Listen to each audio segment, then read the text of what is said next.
So last night, the voters at New York District 14 went to the polls in what would be an incredibly good night for progressive values. Democratic incumbent Joe Crowley, a man who was fourth most powerful Democrat in the House, was defeated by a large margin by a 28-year-old Justice Democrat named Alexandria Ocasio-Cortez. Now, it's funny, last night, reading the headlines from the Associated Press, he wouldn't even say her name. Fascinating. But it does show you how scared they are of this amazing victory. And it's not as if she won by 2 or 3 points. She won by a staggering 57 points to his 42. It wasn't even close. This was a blowout. And of course, this blowout is making corporate Democrats very, very nervous. Now, Cortez is a Democratic socialist. She's part of the DSA. Now, the DSA has been racking up wins all over the country in local races that were, not in some cases not very well covered, in some cases very well covered. Now, she was also backed by Our Revolution. Our Revolution has a win rate of over 40% now in a lot of these races. I'm sure Politico is writing up an article right now correcting themselves on some of the recent articles about how Our Revolution is failing. But anyway, she was also backed by Senator Bernie Sanders. That, of course, is a lightning rod endorsement, and it's a major, major endorsement, and lended her some well-needed name recognition. Now, Crowley, however, was backed by some of the more establishment candidates, and even one progressive. For example, Ro Khanna. Now, Ro Khanna is progressive on a lot of issues, but on this, he got a lot of blowback for doing an endorsement for Crowley. Now, there's a reason for that. Crowley had actually, when Ro Khanna was running his first race, had endorsed Khanna against the more establishment candidate. So I think it's more of a, well, I kind of owe him a little bit because he did help me out, and that was a big help. At the same time, Crowley is, as I mentioned before, the more establishment candidate, whereas Ocasio-Cortez is the progressive and a fellow to him, to his Justice Democrat. So Khanna ended up dual endorsing both candidates. So, look, if you want to criticize Ro Khanna for that, go ahead.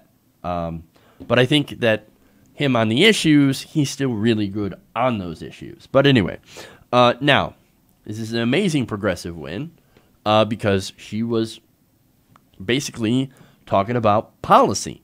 Now, she ran on Medicare for all. That was one of her big issues. Also abolishing ICE. That's really important. Now, Crowley also said, Medicare for all. Yeah, I'm in favor of Medicare for all. Yeah, no, you know what? I'm going to go and I'm going to go sign on to Medicare for all because it's really, really important. But Crowley also took a lot of money from health insurance companies. So I think he went to that position because he wanted to appear more progressive, probably because his internal polling was likely horrible. As far as ICE goes, he wouldn't actually go to, yes, he would criticize ICE, but he was not progressive on that issue, as progressive as Ocasio-Cortez, and said, we just need to, to try to rein in ICE a little bit. Ocasio-Cortez was like, no, get rid of ICE. Gone. Abolish. Now, to be fair, look, Bernie Sanders is also not gone super progressive on that issue, to be fair, and it's fair to point that out. He's like, I wouldn't go so far as abolishing ICE, but we do need to have some reform. So her winning on that, having that stance and still winning on that issue, that's actually really, really important because I think that takes that issue more mainstream. So as far as Crowley goes, he took the unprecedented step of actually doing a debate with Ocasio-Cortez. Now, it's actually rare, but I think it's part due in part to the blowback that he got from sending a surrogate to a couple of his previous debates. Now, Crowley also outspent her by a great, great deal because most of his donors were very, very large, while Cortez actually had a majority of small donations. So I think this race is a big signal to the establishment that we're coming and that we can actually win. And Crowley was incredibly important. He raised a lot of money for the Democratic Party from Wall Street and from big corporations, and was in line to become the next, possibly become the next Speaker of the House. So this, of course, is making huge waves in the establishment. Now, Ocasio-Cortez, I read a statement from her after her win about how knocking on doors and sticking to the issues. Let's go to Crowley here. In his concession speech, he said, "I want to congratulate Ms. Ocasio-Cortez on her victory tonight. I look forward to supporting her and all Democrats this November. The Trump administration is a threat to everything we stand for here in Queens and the Bronx. And if we don't win back the House this November, we will lose the nation we love." Now, look, as far as concession speeches go, I think that's great. I hope he does support her. Because if he does, well, that's what actual unity looks like. Democrats, pay attention. Now, Cortez is, look, she's not only going to fight against Trump, of course, but she's going to fight for people and for good policy and against what the Democratic Party is currently doing. In fact, on Morning Joe earlier, she said this, quote, "We have to stick to the message, what we are proposing to the American people, not what we're fighting against. We understand that we're under an antagonistic administration, but what is a vision that is going to earn and deserve the support of working class Americans? And we need to be explicit in that vision and legislation, not just better, but what exactly is our plan? I think that's really the path forward. Getting into Twitter fights with the president is not exactly, I think, where we're going to find progress as a nation." She's absolutely right. Too many Democrats have wasted their time getting into Twitter fights instead of actually fighting for policy that's going to defeat President Trump. That is populist, progressive policy, like the stuff that she actually ran on. Now, look, that's the path forward, Democrats. Pay attention. Wake up.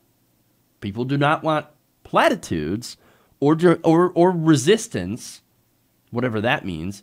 No, people want policy. Medicare for all polls 60%. Now, you guys can read polls, right? You can read that, oh, it turns out this policy is incredibly popular with our voters, and we could actually possibly win with this. You know how to read polls, but there are people out there, politicians, that ignore polls. But people, they want policy, they want platitudes, and Ocasio-Cortez and progressives, we want to do that. We want to focus on good policy. That's how you defeat Trump. That's how you fight Trump and the Republicans, by proposing better policies than what they and other corporate and the corporate Democrats happen to offer. Ocasio-Cortez is, I think, the future of the Democratic Party and progressive politics, and I congratulate her on her amazing win. And I think we're going to expect a lot of good things out of her in the future. Hey everybody, thanks for watching this video. If you want to see more like this, please hit the subscribe button below. And if you want to support truly independent progressive media, please consider becoming a patron at patreon.com/TYTNation.